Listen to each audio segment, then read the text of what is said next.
તો રાજકોટમાં નાગરિક સહકારી બેંકના ચૂંટાયેલા 21 ડિરેક્ટરોની બેઠક મળી।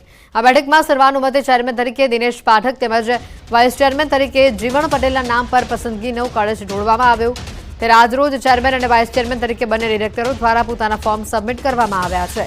જો કે આવતીકાલે સત્તાવાર રીતે ચેરમેન તરીકે દિનેશ પાઠકનું નામ જાહેર કરવામાં આવશે, જ્યારે કે ચેરમેન તરીકે ડેપ્યુટી ચેરમેન તરીકે જીવણ પટેલનું નામ જાહેર કરવામાં આવશે। મહત્વનું છે કે થોડા દિવસ પહેલા જ યોજાયેલી ચૂંટણીમાં સહકાર પેનલના તમામ ઉમેદવારો ચૂંટાયા હતા।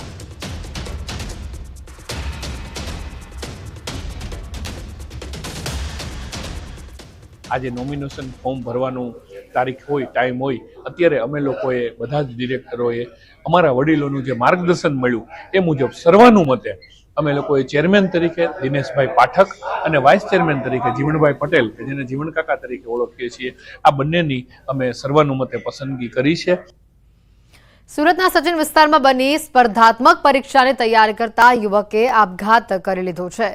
આ ઘટનાથી ચકચાર મચી ગઈ છે। વિસ્તારમાં આઈપીએસસીની પરીક્ષામાં એક માર્કથી ફેલ થતા શુભમ ત્રિપાઠીએ 7મા માળેથી કૂદીને પોતાનું જીવન ટૂંકાવ્યું। સચિન જીઆઈડીસીમાં આવેલા નીલકંઠ હાઇટ્સ અપાર્ટમેન્ટમાં ઘટના બની છે। પરીક્ષામાં નાપાસ થવાથી શુભમ થોડા દિવસથી તણાવમાં હતો। સચિન જીઆઈડીસી પોલીસે ઘટનાસ્થળે પહોંચી આગળની કાર્યવાહી હાથ ધરી। ત્યારે ન્યૂઝ 18 દ્વારા સ્પર્ધાત્મક પરીક્ષાની તૈયારી કરતા વિદ્યાર્થીઓને અપીલ કરવામાં આવે છે કે સ્પર્ધાત્મક પરીક્ષા એ જીવનની અંતિમ પરીક્ષા નથી। વિદ્યાર્થીઓએ ભાવનામાં વહીને પોતાનું અમૂલ્ય જીવન ન ટૂંકાવવું જોઈએ।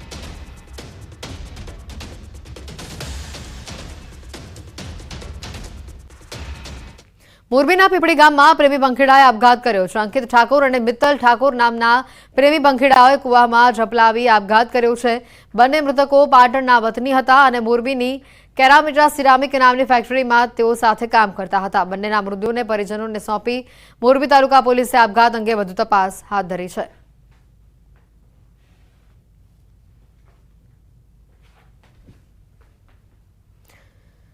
ગીર સોમનાથના ગુજરાત સરકારની 11મી ચિંતન શિબિરના બીજા દિવસમાં સત્રનો પ્રારંભ કરવામાં આવ્યો। મુખ્યમંત્રીએ દીપ પ્રાગટ્ય કરીને કાર્યક્રમની શરૂઆત કરી। કાર્યક્રમમાં ગૃહમંત્રી હર્ષ સંઘવી સહિત તમામ મંત્રીઓએ હાજરી આપી। આ દરમિયાન મુખ્યમંત્રીએ પ્રજાના કામોને લઈને અધિકારીઓને ટકોર કરી। મુખ્યમંત્રીએ કહ્યું કે તમારા કામકાજની પદ્ધતિમાં બદલાવ કરો। તમારી પાસે કામ લઈને આવતા લોકો સાથે યોગ્ય વર્તન કરવા અધિકારીઓને તેઓએ જણાવ્યું છે।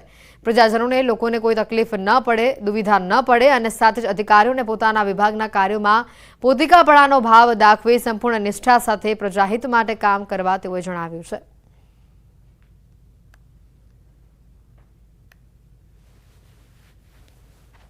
સોમનાથ ખાતે આજે 11મી ચિંતન શિબિરનો બીજો દિવસ છે અને બીજા દિવસની સત્રનો પ્રારંભ થઈ ચૂક્યો છે। ત્યારે હું મારી પાછળના કેટલાક દ્રશ્યો છે તે બતાવીશ, કારણ કે આ જે દ્રશ્યો છે તે ઊંટ સવારીના છે અને આ ઊંટ સવારી છે તેમને હાલ આ જે ચિંતન શિબિર છે અરબી સમુદ્ર કિનારે આ જે સોમનાથ નજીક આવેલો જે વોકવે છે ત્યાં આગળ આ ઊંટો છે, 11 ઊંટો છે, તેમને લઈ જવામાં આવી રહ્યા છે અને કહેવામાં આવી રહ્યું છે કે આ ઊંટો પર અરબી સમુદ્રના કિનારે ગુજરાતના જે મંત્રીઓ છે, મુખ્યમંત્રી ભૂપેન્દ્ર પટેલ સહિતના જે મંત્રીઓ છે તેઓ આ ઊંટ સવારી કરશે અને અરબી સમુદ્રના કિનારે ઊંટ સવારીની જે મજા છે તે માણશે। જોઈ શકાય છે જે પ્રમાણે આ ઊંટો છે તેમને હાલ અંદર પ્રવેશ આપવામાં આવી રહ્યો છે। હું આપને બતાવવાનો પ્રયત્ન કરીશ કે જ્યાં અહીંથી આ જે અરબી સમુદ્ર છે અને વોકવેનો જે મુખ્ય રોડ કહેવાય છે તે રસ્તા ઉપરથી ઊંટોને હાલ પ્રવેશ આપવામાં આવી રહ્યો છે અને અરબી સમુદ્રના કિનારે આ જે ઊંટો છે તેમના ઉપર જે ગુજરાત સરકારના જે કેટલાક મંત્રીઓ છે તેઓ ઊંટ સવારી છે તેમનો લાભ ઉઠાવશે અને સમુદ્ર કિનારે જે પોતે એક સુંદર આબોહવા છે તેમની મજા પણ માણશે। દિનેશ સોલંકી, ન્યૂઝ 18 ગુજરાતી, ગીર સોમનાથ। ગીર સોમનાથની ચિંતન શિબિરનો બીજો દિવસ છે। મંત્રીઓ ઊંટ અને ઘોડેસવારીની મજા માણશે। સમાચારોમાં આગળ વધીએ તો અન્ય સમાચાર ખેડાથી પણ આવી રહ્યા છે। કપડવંજમાં કડિયા સાંસી ગેંગની 3 મહિલા ચોર ઝડપાઈ હોવાની માહિતી છે। બેંકની બહાર ચોરીની ઘટનાને અંજામ આપવા સમયે આ મહિલાઓ દબોચાઈ ગઈ। મધ્યપ્રદેશની કડિયા સાંસી ગેંગની 3 મહિલા ચોર કપડવંજમાં ચોરી કરવા માટે પહોંચી હતી। પોલીસે શંકાના આધારે ઝડપી પૂછપરછ કરતા ચોંકાવનારી વિગતો પણ સામે આવી છે। દેશના 6 રાજ્યોમાં ચોરીની ઘટનાઓને અંજામ આપતી હતી આ મહિલા। અત્યાર સુધી આ મહિલાઓ સામે 25થી વધુ ગુનાઓને અંજામ આપ્યા હોવાની વિગત છે। આ ગેંગ કોઈ બેંકમાંથી રૂપિયા લઈ બહાર નીકળતા વ્યક્તિ પર વોચ રાખી રસ્તામાં મોકો મળતા જ આ લૂંટની ઘટનાને અંજામ આપતી હતી। આ જે ગેંગ છે એમાં 3 બહેનો પકડવામાં આવેલી છે। ત્રણેયની વિગતે પૂછપરછ કરતા અને અન્ય જે ટેકનોલોજીકલ જે પોર્ટલ છે અને બીજા રાજ્યો સાથે પણ સંપર્કમાં રહી અને તપાસ કરતા ટોટલ 25 જેટલા ગુનાની અંદર આ 3 બહેનો વોન્ટેડ છે. ત્યાં ઘણા બધા આરોપીઓની આ પ્રકારની એમો છે. એમાંથી અત્યારે જે પકડ્યા છે એ લોકો દિલ્હી, પંજાબ, ઉત્તર પ્રદેશ, મહારાષ્ટ્ર, રાજસ્થાન, તેલંગાણા આ પ્રકારના અલગ અલગ રાજ્યોમાં આ પ્રકારના ગુનાહિત કૃત્યોને અંજામ આપેલા છે. સમગ્ર ભારતભરમાં બેંકની રેકી તેમજ લગ્નોની અંદર નાના બાળકો દ્વારા ચોરી કરવામાં જે ગેંગનું નામ આવતું એટલે કડિયાસાસી ગેંગની 3 મહિલાઓ કપડવંજની એક બેંકની અંદર રેકી કરી હતી અને એક જીઆઈડી જવાનની જાણ થતાં તે પોલીસને કહે છે અને પોલીસ દ્વારા આ 3 મહિલાઓની પૂછપરછ કરવામાં આવે છે. આ વિડીયોમાં દેખાતી 3 મહિલાઓ ચહેરા પરથી તો સામાન્ય લાગે છે, પરંતુ આ મહિલાઓ બેંકની રેકી કરી અને તેમાંથી ચોરીને અંજામ આપતી હોય છે. ખેડા પોલીસના કપડવંજ પોલીસ દ્વારા આ 3 મહિલાની અટકાયત કરી જ્યારે પૂછપરછ કરવામાં આવી ત્યારે આ મહિલાઓ બેંકની રેકી કરીને ચોરી કરવાનો અંજામ આપતી હતી. તેમની વધુ પૂછપરછ કરતા તેમની વિરુદ્ધ 25 થી વધુ ગુના નોંધાયાનું સામે આવ્યું છે અને આ મહિલાઓને ધરપકડ અત્યારે ખેડા કપડવંજ પોલીસે કરી હતી. ત્યારબાદ તેઓની વધુ પૂછપરછ કરતા તેઓએ મહારાષ્ટ્રમાં છેલ્લે ગુનાનો અંજામ આપ્યો હોવાનું જાણવા મળ્યું હતું. અત્યારે ખેડા પોલીસ દ્વારા મહિલાઓની અટકાયત કરી મહારાષ્ટ્ર પોલીસને સોંપવા માટે કામગીરી હાથ ધરવામાં આવી રહી છે. ઉમંગ પટેલ, ન્યૂઝ 18 ગુજરાતી, ખેડા. સુરતની નવી સિવિલની કિડની બિલ્ડિંગમાં ચોરીની ઘટના સામે આવી. અલગ અલગ વિભાગમાંથી છેલ્લા 15 દિવસ દરમિયાન પાણીના કુલ 50 જેટલા નળની ચોરી થઈ. નવા નળો ન નખાય ત્યાં સુધી પાણીનો વેડફાટ અહીંયા ચાલતો રહેશે. સિવિલ દ્વારા હાલ તો નવા નળો નાખવાની જે શરૂઆત છે તે કરી દેવામાં આવી છે.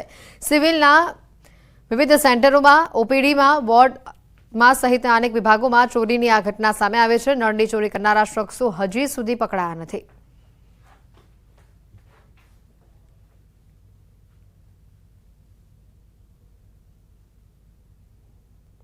નવી સિવિલની કિડની બિલ્ડિંગમાં અજીબોગરીબ ચોરી થઈ. નળની ચોરી થઈ. અલગ અલગ વિભાગમાં પાણીના કુલ 50 જેટલા નળની ચોરી થઈ છે. 15 દિવસથી આ પ્રકારની ઘટના અહીંયા સામે આવી રહી છે.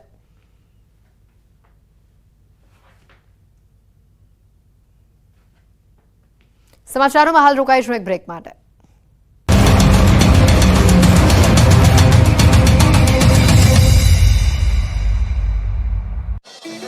છોટાઉદેપુરના નસવાડી તાલુકામાં ખેડૂતોનો કપાસનો પાક સુકાઈ ગયો. ખેડૂતોનો આરોપ છે કે સિંચાઈ માટે પાણી ન મળતા પાકમાં સુકારો આવ્યો. રામપુરી અને હરિપુરા વિસ્તારમાં કેનાલનું પાણી ન મળતા ખેડૂતોને રાતા પાણીએ રોવાનો વારો આવ્યો છે. રામપુરી અને હરિપુરા વિસ્તારમાં 150 હેક્ટરથી વધુ જમીનમાં ખેતીવાડી થાય છે. ખેડૂતોનો આરોપ છે કે બાજુમાં જે ઢાળિયા કેનાલ છે તેમ છતાં પાણી ન મળતા ખેતરો તરસ્યા છે. ખેડૂતોનો આક્ષેપ છે કે છેલ્લા 8 વર્ષથી આ સમસ્યા છે. નર્મદા નિગમે વ્યવસ્થા તો કરી છે, પણ કોન્ટ્રાક્ટરોની મનમાની છે. ઢાળિયા કેનાલો બંધ કરી અને અંડરગ્રાઉન્ડ પાઇપલાઇન નાખી દેવાતા ખેતરો સુધી પાણી નથી પહોંચી રહ્યું. ખેડૂતોનો કપાસ સુકાઈ જતા મુશ્કેલીમાં મુકાયા છે. રાત દિવસની મજૂરી અને વાવેતરનો ખર્ચ પણ માથે પડ્યો છે. ખેડૂતો તંત્ર અને અધિકારીઓને વારંવાર રજૂઆત કરવા છતાં કોઈ નિરાકરણ આવ્યું નથી. ખેડૂતોને પોતાની જમીન હોવા છતાં વર્ષોથી તેઓ ખેત પેદાશ લઈ નથી શકતા. ખેડૂતોએ ચીમકી ઉચ્ચારી છે કે જો તેમની સમસ્યાનું નિરાકરણ નહીં આવે અને સિંચાઈ માટે પાણી આપવામાં નહીં આવે તો અંડરગ્રાઉન્ડ લાઇનોને તોડી નાખવામાં આવશે. આણંદ પાલિકા તંત્રની ઘોર બેદરકારી સામે આવી. શહેરમાં 1 વર્ષ અગાઉ ખોદેલા રોડ રસ્તાઓનું સમારકામ ન કરાતા સ્થાનિકો પરેશાન થઈ રહ્યા છે. વોર્ડ નંબર 3માં રોયલ પ્લાઝાથી લઈ પાણીની ટાંકી વિસ્તારમાં 1 વર્ષ પહેલા નળ સે જળ યોજના અંતર્ગત રસ્તાઓનું ખોદકામ કરવામાં આવ્યું હતું, જેનો 1 વર્ષ જેટલો સમયગાળો થયો હોવા છતાં રસ્તાઓનું સમારકામ નથી કરવામાં આવ્યું, જેના કારણે સ્થાનિકો અને વાહન ચાલકોને પારાવાર મુશ્કેલી વેઠવી પડે છે. રસ્તા પર ખાડા હોવાને કારણે ચોમાસામાં પાણી ભરાવાની સમસ્યા સર્જાય છે, જેના કારણે લોકોમાં અકસ્માતનો પણ ભય રહે છે. સાથે જ પાણી ભરાતા મચ્છરજન્ય રોગચાળો ફાટી નીકળે તેવી દહેશત ફેલાયેલી છે. સ્થાનિકોનો આરોપ છે કે તંત્ર માત્ર કાગળો પર કામગીરી કરતું હોય એમ લાગે છે. વારંવાર રજૂઆત છતાં તંત્રના અધિકારીઓ આંખ આડા કાન કરી રહ્યા છે. 1 વર્ષ થયું છતાં આ સમસ્યાનું નિરાકરણ લાવવાનું અધિકારીઓ નામ નથી લઈ રહ્યા. સ્થાનિકોની માંગ છે કે પાલિકા દ્વારા તાત્કાલિક રસ્તાઓનું સમારકામ કરવામાં આવે, જેથી અહીંના સ્થાનિકો કોઈ પણ મુશ્કેલીનો સામનો કરવો ન પડે. ડાંગ જિલ્લામાં વહીવટીતંત્રે બોર્ડર વિલેજ યોજનામાં જિલ્લાના કુલ 43 ગામોનો સમાવેશ કર્યો. બોર્ડરને અડીને આવેલા સોનુનિયા ગામનો સમાવેશ ન થતા ગ્રામજનોમાં રોષનો માહોલ છે. સોનુનિયા ગામ બોર્ડરને અડીને આવેલ હોવા છતાં પણ અધિકારીઓ દ્વારા વિલેજ બોર્ડરમાંથી કાઢી નાખતા ગ્રામજનોમાં ભારે રોષ વ્યાપ્યો છે, જેને લઈને ગ્રામજનો દ્વારા TSP આહવા ડાંગને અરજી કરવામાં આવી, પરંતુ તેનો પણ આજ દિન સુધી કોઈ નિર્ણય ન મળતા ગ્રામજનોએ આખરે મીડિયાનો સહારો લીધો. સ્થાનિકોનો આરોપ છે કે તેમનું ગામ ગોટિયામાળ ગ્રુપ પંચાયતમાં આવે છે અને જેમાં 5 ગામનો સમાવેશ છે. 5 પૈકી હુંબાપાડા અને બરમિયાવાડ ગામનો પણ યોજનામાં સમાવેશ કરાયો, પરંતુ સોનુનિયા ગામને યોજનાથી વંચિત રાખવામાં આવ્યું. તેમની જમીનો પણ સરહદને અડીને આવેલી છતાં ગામને બાકાત રખાયું. સ્થાનિકોનું કહેવું છે કે વારંવાર તંત્રને રજૂઆત કરવામાં આવી રહી છે. તેમના ગામનો બોર્ડર વિલેજ યોજનામાં સમાવેશ કરવામાં આવે, પરંતુ કોઈ પગલાં લેવામાં નથી આવ્યા. ગામ બોર્ડરને અડીને આવેલું છે, છતાં તેનો સમાવેશ ન કરતા અધિકારીઓ સામે અનેક પ્રશ્નો ઉદ્ભવી રહ્યા છે. ત્યારે હવે સ્થાનિકોએ ચીમકી ઉચ્ચારી છે કે જો 15 થી 20 દિવસમાં બોર્ડર વિલેજ યોજનામાં તેમના ગામનો સમાવેશ નહીં કરવામાં આવે તો કલેક્ટર કચેરીનો ઘેરાવ કરવામાં આવશે. સુરત શહેરમાં કેવાયસીને લઈને સ્થાનિકોને ભારે હાલાકીનો સામનો કરવો પડી રહ્યો છે. ત્યારે શહેર કોંગ્રેસ દ્વારા કેવાયસીની સમસ્યાને લઈને અનોખો વિરોધ નોંધાવ્યો.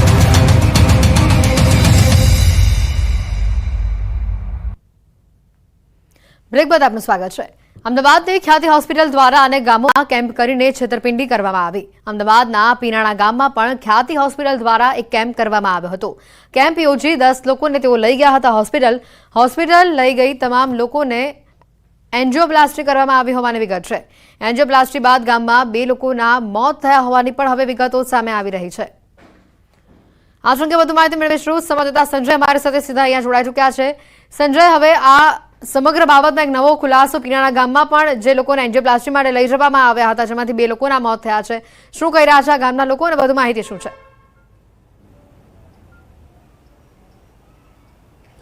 હેતવી, જે અમદાવાદની ખ્યાતિ હોસ્પિટલમાં ઓપરેશન કાંડ સર્જાયો ને ત્યારબાદ હવે એક પછી એક કૌભાંડો જે છે તે સામે આવી રહ્યા છે.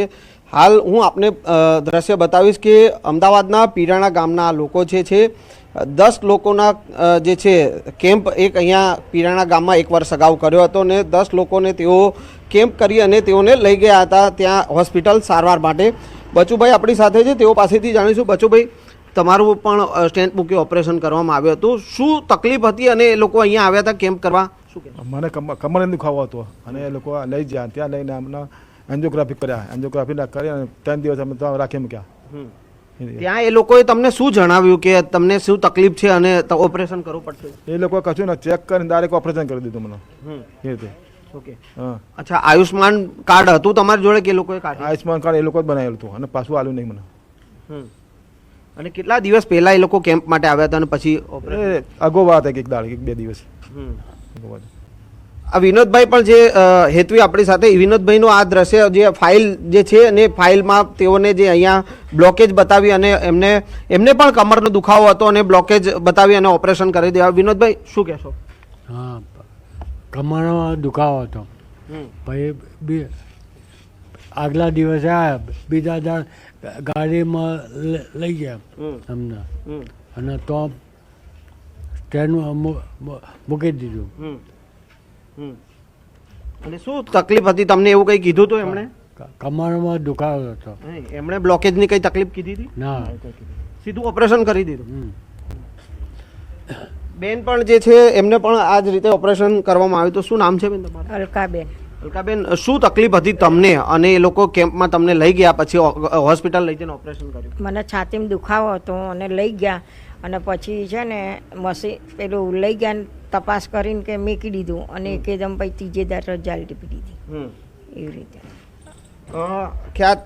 જે ખ્યાતિ હોસ્પિટલમાં જે ઓપરેશન કરવામાં આવ્યા, હેતવી, એક જયંતિભાઈનું અહીંયા ઓપરેશન બાદ મોત થયું હતું, જયંતિભાઈ ઠાકોરનું, અને તેમના ભત્રીજા જે છે મણિભાઈ, તેઓ આપણી સાથે છે. જયંતિભાઈને શું તકલીફ હતી અને એ લોકો લઈ ગયા હતા અને પછી ઓપરેશન? હવે એ તો મને ખ્યાલ નહીં, પણ જયંતિભાઈ સવારે આ લોકોની સાથે દવાખાને ગયા અને પછી બપોરે ફોન આવ્યો કે એ ઓફ થઈ ગયા કે અટક આવી. અચ્છા, અહીંયા કેમ્પમાં ક્યારે આવ્યા હતા એ લોકો અને શું તકલીફ હતી એવું કંઈ કીધું તો ખરું? એવું કંઈ આપણને આ લોકોને પૂછ્યું હોય અમને ખ્યાલ હશે. તો તમામ લોકોને જે છે હેતવી આ જે કમરની તકલીફ હતી અને નાની મોટી બીજી તકલીફ હતી, પરંતુ તમામ લોકોને અહીંયાથી હોસ્પિટલ લઈ ગયા હતા. 2 લોકોના મોત થયા હતા. જ્યારે આ 10 લોકોને જે છે કેમ્પમાં લઈ ગયા હતા ત્યારે એક હોસ્પિટલમાં વ્યક્તિ જે છે દર્દી એક્સપાયર થઈ ગયો હતો, જ્યારે એક ગામમાં જે છે તે એક્સપાયર થઈ ગયા હતા. એટલે જે 10 લોકોના ઓપરેશન કરવામાં આવ્યા અને તેમાં 2 લોકોના મોત થયાનો આક્ષેપ અત્યારે અહીંયા ગામ લોકો કરી રહ્યા છે, દર્દીઓ કરી રહ્યા છે. અને આ જ પ્રકારે અલગ અલગ જે ગામોમાં જઈ અને આ ખ્યાતિ હોસ્પિટલે ઓપરેશન કર્યા હતા અને હવે એક પછી એક જે છે તે આ કૌભાંડ જે છે તે સામે આવી રહ્યા છે. જી બિલકુલ સંજય, આભાર માહિતી બદલ. અમદાવાદના પીણા ગામથી આ દ્રશ્યો સામે આવ્યા અને જેમાં અનેક ચોંકાવનારા ખુલાસા પણ થયા છે. કશું જ કીધા વગર હોસ્પિટલ લઈ ગયા અને તેને એન્જિયોપ્લાસ્ટી કરી નાખ્યા તમામ દર્દીઓની.